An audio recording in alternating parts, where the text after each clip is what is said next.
Man, it's been a while since we've done one of these videos. Yeah. But it's so good to be back. Hey everyone, welcome back to Xenoblade Chronicles 3 News Drip Drops. Still haven't come up with a name for it. You feel like after a while we would get this intro down, but I digress. Hey everyone, what is up? My name is Lightning. I'm Alice. And yep, it is the night of February 8th, 2023, the first Nintendo Direct of the year, and, well, I feel like you know why we're here. We wouldn't be making this video if we didn't. Yeah. But yep, we've had Xenoblade news drop with screenshots, trailers, and new bits of content here and there, so let's not waste any time. Let's get into it. This is the trailer, both containing the new bits of expansion, as well as let's get into it. As always, we'll play the clip first through with no interruptions, and then we'll just take a break and talk. This new hero is a real gem. Introducing Volume 3 of the Xenoblade Chronicles 3 Expansion Pass DLC. Lapidarist extraordinaire. What now? Say hello to Masha, the newest hero and a refined Lapidarist. She can use special ore to craft accessories that can bestow various effects. Challenge battles with roguelike elements are also being added. Select only one character and battle wave after wave of enemies. For every win, you'll earn more heroes and special abilities. Rack up victories with your heroes and set your sights on the final stage. You might also get special in-game outfits as a reward. And coming in Volume 4 later this year. Tell me why! Is this really what you want? Nothing's gonna get through to him. He's a heartless machine.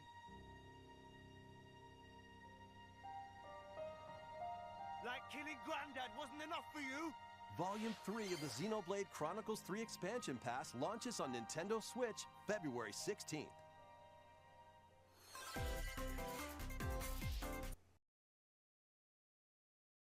And there we go. Our next insight into the Xenoblade content, what's to come.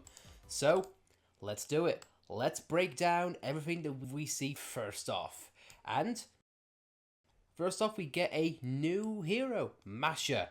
And it is as it says, not only is she a new hero with similar aesthetics to, I want to say, Nia's original outfit. Because, you know, with the whole cover coat and the dress, it gives a elegance to her. Yeah, it looks like she has a core crystal, so Agni in as well. Indeed, and she's also got an accent of her own, but she also comes with a bit of a perk herself. And she makes, well, accessories. Now, granted, for me, this isn't the biggest boom because I feel like accessories in Xenoblade 3 kind of take a backseat to anything else. But for me, hey, the more things, the merrier. And the one thing that comes out of this is like, yes, you do get bog standard upgrades. But these question marks, could they be extra bonuses? Who knows? Either way, I feel like this is going to add another layer of combat depth. Which, you know what? I'm more than happy to welcome. And we still need to get Wave 1 hero as well. We do, but that comes later. And of course, apart from the new hero, we get a brand new challenge, and that is the Gauntlet. And for me, I love this because it even says up top here, roguelike. So, if anyone who doesn't know what roguelike is, this is a generated battle scenario, and if you die, you go back straight into the beginning with everything reset, pretty much. And the thing I love is I love the notion that you get to start off as one person and then work your way up with bonuses and whatnot. I like it. And plus you get to pick and choose which allies you want to take with. So therefore it's not just the same battle with the same rotations, with the same layout over and over again. It creates a new replayability aspects. And that explains why in that one screenshot you see Juniper and Xeon in the same battlefield. Exactly. And it also gives you an opportunity to be able to possibly have more than one hero at a time. Which I feel like is sorely needed. It was something that I kind of wanted but I understand, you know, because whatnot. And of course, you get boons on top of that. And also, these things play out because they're randomized, because, you know, the roguelike aspect of it. Rack up victories with your heroes and set your sights on the final stage. You might also get special... And that's all well and good, but now let's get to the big thing first off. You know, before the big thing. Yeah. We get throwback aesthetics. Now, first things first. One thing I want to draw attention to is this little text right here. Senna throwback A. Meaning, obviously, there's going to be a throwback B. So, the screenshots and images we see here, that ain't the only thing which we're getting in terms of aesthetics, which make me very, very happy. Yeah. But also it makes me kind of sad knowing that, yeah, the game I grew up with now is nostalgic. We'll get to that in a little bit. But anyway, now that the base game content has been covered, let's get to the main meat and potatoes that I think us and a lot of other people have been wanting for a long time. And coming in Volume 4 later this year. Tell me why! Let's break it down right now. We all know who this is. Uh-huh. But let's just take a moment to enjoy the spectacle as is. I don't know why I'm using hand gestures in an audio format, but you get the point. So, we obviously get a picture of a recurring character, which I'm surprised did not show up in the base game, but now we see why. This is hinted towards Alvis. The reason why I say hinted is because we know how this game was originally advertised. Melia, Nia, apparently in the antagonist position. Is Monolith doubling down and doing the same trick twice? Or is it actually like, yeah, Alvis just gone bad? But let's look at a few details here. For one thing, of course, Alvis, he's in the centre, obviously. The wings around him are definitely kind of reminiscent of Zanza, the final boss of the base game. Yeah, I thought it was Zaza when it first cut to this. Yeah, I mean, because with that vague, you know, with this figure, of course would be. But now let's look at the hidden details behind this. Of course, if you look at Alvis's hand, he has the Monado, and not just the Monado, the original. The one that Zanza had throughout the base game storyline. Yeah. So that's all well and good. But also, and of course we get a close-up of it. Again, the wing aesthetic really shines through. If you have any doubt, it's clearly Alvis. In theory. Is this really what you want? And of course we see Shulk, all grown up, wearing a sick cape. And having his original Monado EX. But if there's one thing I want to just look at right here, it seems like the Monado, and correct me if I'm wrong, did the Monado EX actually have these green spikes around it? Yeah. Okay, it did. Okay, It never was mind. how from the Fog King. It was like the last Monado for the Fog King. Ah, yes, you are right, because I've only played that section once. I apologise. But yeah, Shulk definitely looks older, looks grittier, just based on the teeth as well. He has fangs. This boy has teeth. He is literally baring his fangs at God. So, already, I like that. And Adam Howden. Yes, Adam Howden makes an occurrence. One person who's not going to make a reoccurrence, apparently, is Al Weaver, the original voice actor of Rex. Because look, Rex got beefy. He got drip. Rex did some weights. And also grew a sick beard. Yeah. But yeah, obviously, Rex is back. He's still wearing his Salvager mystique, although not an entirely good uniform, though. He does still have his anchor shot, though, based on the side. And by both of his sides, just like Nia does in Free's base game, he has both Pyra and Mithra's swords. So, of course, they're still alive, and he is still their original driver. So for me, that's awesome. But now, enough talk. Let's listen in. Nothing's gonna get through to him. He's a heartless machine. Yep, definitely deeper, grown voice. You needed it for that aesthetic. So that's all well and good. And of course, now we're getting a establishing shot of Shulk, Rex, and Alvis. And let's just go look at Alvis here. If you move Alvis out of the way, you'll see an image that is familiar to anyone who's played Xenoblade Future Connected. What has a purple aesthetic but also a glowing hole in the sky? A rift. Yeah, Fog King Rift. and Albus is right there. And Melia said she had omens in Future Connected. Yep. We're finally getting connections to that game, and I'm happy about that. The Fog King, for anyone who doesn't know, was the final boss in Future Connected. And man, if there was ever an anomaly, antagonist, or aspect about Future Connected that needed elaboration, it was the Fog King. Yeah. And maybe it kind of goes hand in hand. Future Connected was a expansion. This is an expansion.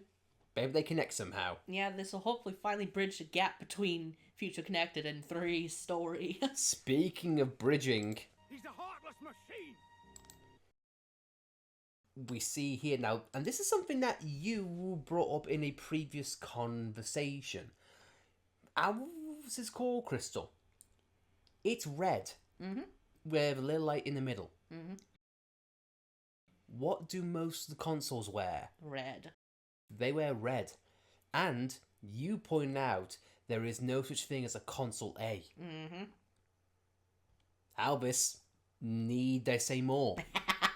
Could he be the original console? Could he just be a coincidence? Who knows? Mm-hmm. But if they're going by alphabets and A is just... It's a bit of a weird letter to leave out. Yeah. For convenience sake. So, who knows? And that's not all. We get an all familiar look. So we're going to stop here. Now, for one thing, this hole in the middle, I would like to assume that these are effects of annihilation events. Mm-hmm. In terms of, like, Shulk's world is disappearing and it's going somewhere. Of course, we know now where those bits and pieces go to. Mm-hmm. And of course, we get here. Ragwell Lake. The Bionis leg. Mm-hmm. And it doesn't look the same. Right off the bat, you can see a bridge that leads to Colony 6. It's been damaged. It's got holes in it. So it's not the peaceful world that Shulk already envisioned. You see enemies in the background, but we'll get to that in a little bit. Like killing Grandad. Zooming in, we see the similar affair, albeit some of the sticks in the ground have disappeared, but you know, hey-ho. Look in the background, we see an all too familiar monkey. And Xenoblade 2 enemies as well. Right by the lake. Now this means that converging on worlds is already happening. Now, could this be a result on, hey, 2's world is encroaching and the world is going slightly insane? And something we also don't know is this going to take place before 3 or after 3? Well, in the next screenshot we have, I feel like we might have our answer here. That wasn't enough for you. This guy. Now, there's going to be a lot of speculation on who this guy is. Could this be the original Noah? Could this be a guy related to Noah? Some people are speculating it's Faye from Xenogears. If that's how you pronounce it, I'm not sure. Faye, Fee, I don't know. Faye. It's like Fi and Fee and Skyward Sword. But either way, this guy is in Xenoblade 3 as a statue in the Founders Museum. And Uni said he's got Noah's chin, so that leads me to think he's related to Noah in some way. Indeed. And he does have a bit of dialogue, so let's just look back and see. Like killing Grandad wasn't enough for you. So, apparently, his granddad died. By someone. Who is his granddad, perhaps? Well, he's a Vandam statue. Yeah, but who knows? That's the thing. That's what makes me excited, man. Yeah. There's going to be tie-ins and tie-ons to how it connects to the world. Yes, I know, bad joke. It's me. It's me. What do you expect? But still, though, that has been the trailer that we see. Volume 3 of the Xenoblade Chronicles 3 expansion pass launches. Oh, there we go. It says Volume 4 will be released end of 2023. Yep, so... But end of 2023, what does that mean? Like, are they going to release it like New Year's Eve? It's a vague title. It could come fall. It could come winter. You never know. But still, though, Volume 3 drops in about 8 days, so a week from now. So that is exciting. On Nintendo Switch, February 16th. But if you think that that's all we've got to give today, no, you're wrong.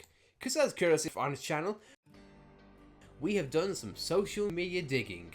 So let's get to it now, and this is courtesy of XenobladeJP on Twitter, and it sort of like breaks down things that we see in the trailers but in Japanese format, and more often than not, the Japanese tend to give more details than what we get.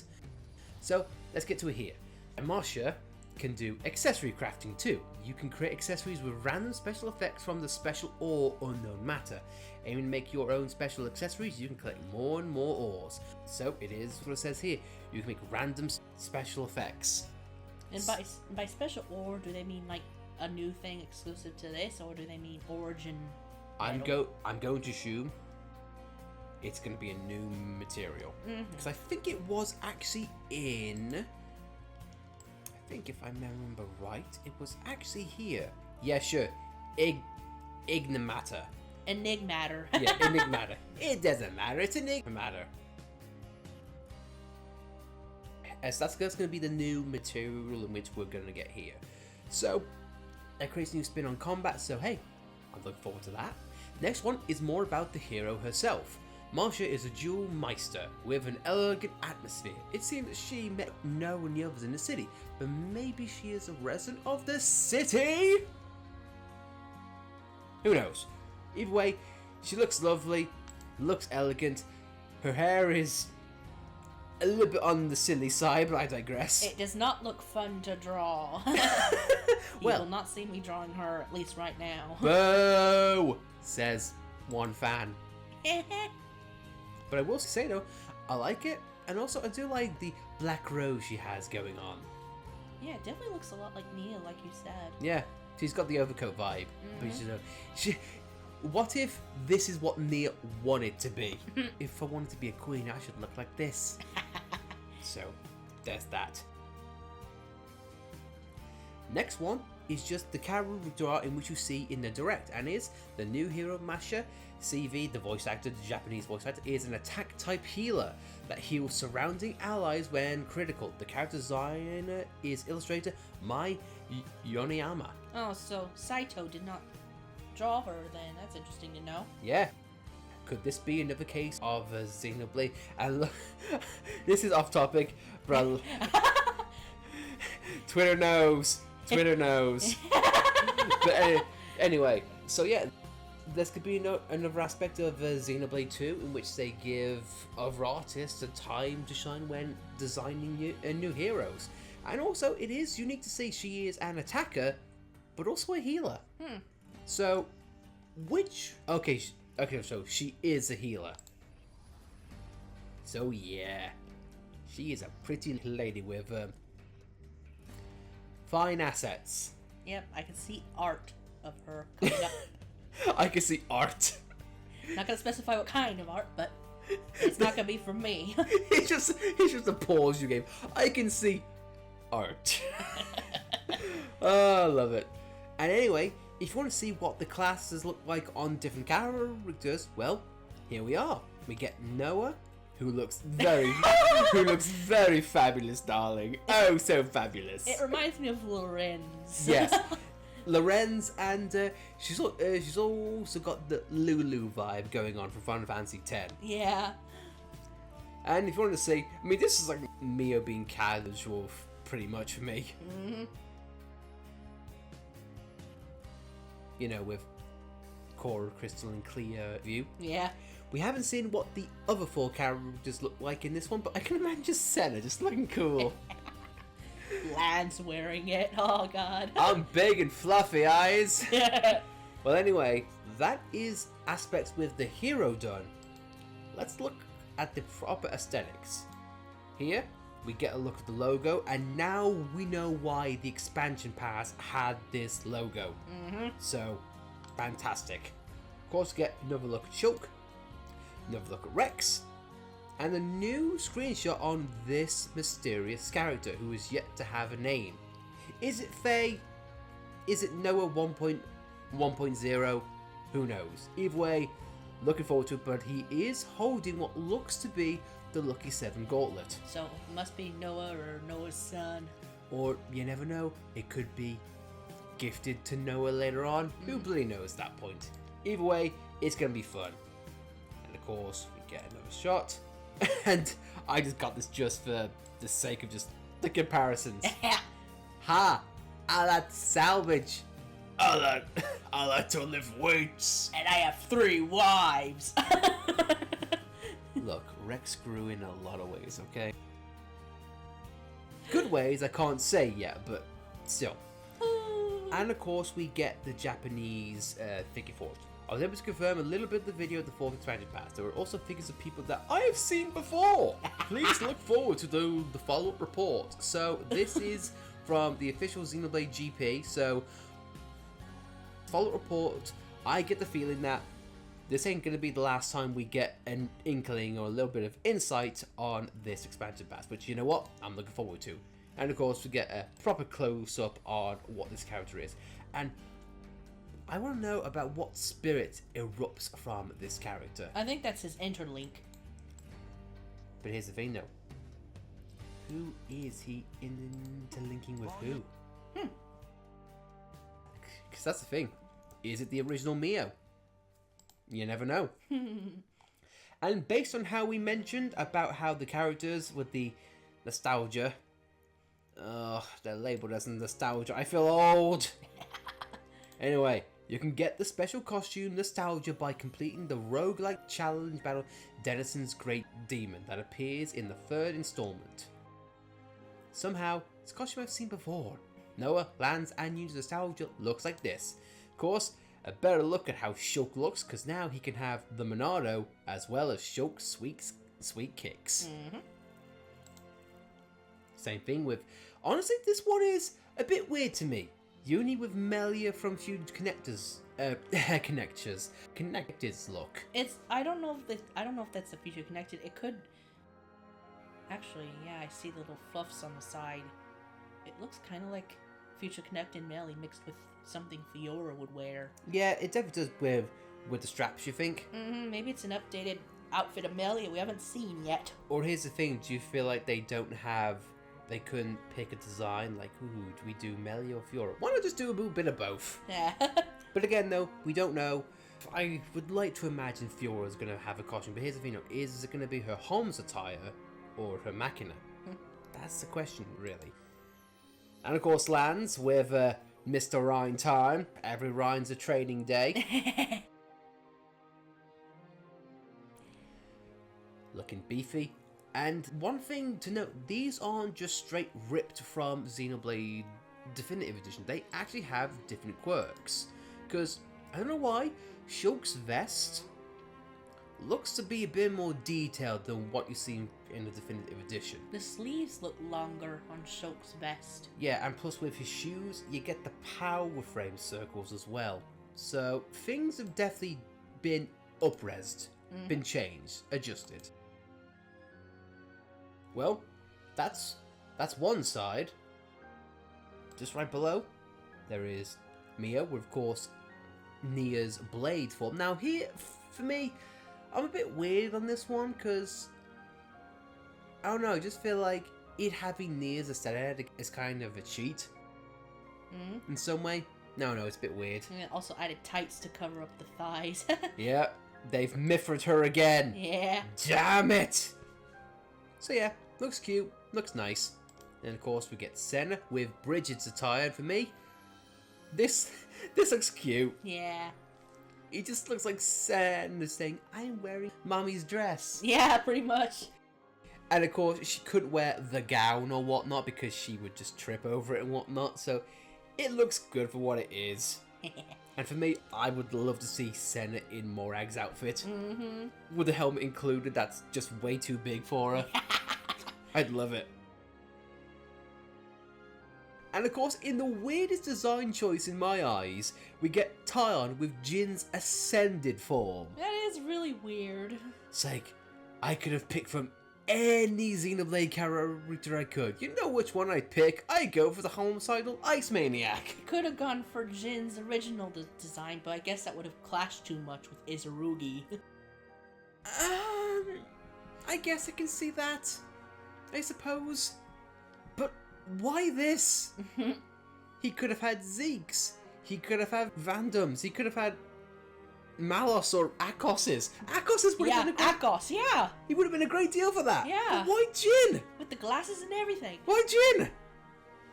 But still, though, it's a nice aesthetic, and I'm really glad that these looks are coming back in one way, shape, or form. So I'll take that. And of course, I'm looking forward to the other variants.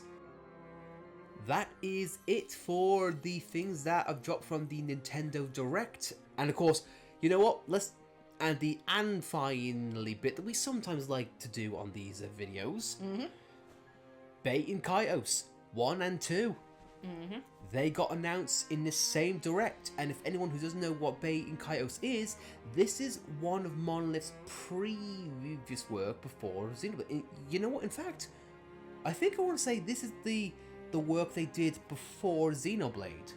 Of course, Monolith did do some work with Nintendo afterwards, but in terms like, no, this is a Monolith game. Baiten Kaitos was the last thing they did. Although I don't know if Soma Bringer on the DS counts. Well, either way, it is a JRPG in the more traditional sense, and yeah, I'm just happy to see that aesthetic back. And here is the little tidbit. Now, this is just me speculating and whatnot. I hope that these remakes or remasters, whichever ones they are, I hope they do well. Simply for one reason only. These things are being published by Namco Bandai. The reason why I bring that up is because Namco Bandai was also the same people who published Xenosaga.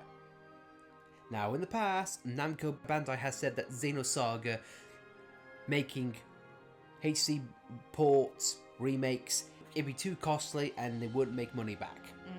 If Baiten Kaitos does well, something I feel like is more obscure than Xenosaga, I feel, if they do well, then it might turn some heads to Xenosaga. Xenogears, of course, is a completely different story, thank you Square Enix, but I digress. I'm especially happy because Baiten Kaitos didn't get released over here. The first Baiten Kaitos did. The Baiten Kaitos Origins, nah. Same thing with Xenosaga. Yep, 1 and 3. Thank you. But I digress. So first off, I'll ask you, what did you think, Alice, of the stuff that we saw in this Xenoblade tidbit? I don't think that needs to be said because, like, it reawakened the hype in me. Just as soon as the trailer got announced, I'm awake now! Yeah, just seeing Alvis, and not just Alvis, but like seeing Shulk and Rex in the same area in a canonical sense, not like just a Easter egg in Xenoblade 2. We get to see them canonically in the same area together. This is something that a lot of Xenoblade people have wanted to see for a long time. It's something that they wanted to see in the base game. And Takahashi said you didn't have to play 1 and 2 to get this. I still find that funny. It's like fans saying, who's this guy? It's not important. Who's that guy? It's not important. But I digress. For me, this is, and we said this in our original reaction stream, this is the final time in which we will get to see these particular characters interact, because this is the last bit of Xenoblade narrative that we are going to get. Xenoblade 1, 2, 3, they are an engrossed story. They're connected in some ways. And after 3's content is done, that's it. What Xenoblade does now is going to be its own new universe. This is a trilogy, and the trilogy is coming to an end. Xenoblade X we don't talk about. Yeah. Sadly. But yeah, this is the last hurrah that these guys are going to get. And I'm really hoping it is a solid send-off. So, here's my ideal scenario. Everything that we've seen, everything that we've experienced, hell, everyone who's been involved in Xenoblade, at least these 3 games. Composers, illustrators, technicians. I want them to all come back and just play a part in this game. The characters, yeah, of course. Environments, I know you can't squeeze every single environment into a game, expansion pass especially, but still, I want as many things to get a nod as possible. Yeah, everything that wasn't in 3, I want to see rectified in this DLC. Yeah. But guys, that's been enough about us. What did you think about this expansion? What did you think about the story trailers? And what are your hopes for Xenoblade in the future? We'd love to hear your thoughts. And you know what? It feels so damn good to be doing these videos again. Yeah. So guys, as always, thank you very, very much for your time, whether it's been a minute or an hour. We'd love to hear your thoughts down in the comments. And hey, as always, when there's more Xenoblade news that drops, we will be there to cover it. Whether it be screenshots, trailers, or anything in between, we are here to cover it. So, until then, I've been Lightning. I'm Alice. And our Xenoblade hype is back with a vengeance. I say that as our LP is still ongoing. Yeah, and you say we'll cover everything as we didn't do any videos on Eno. We don't talk about that. Anyway, thanks for watching, guys. See you soon.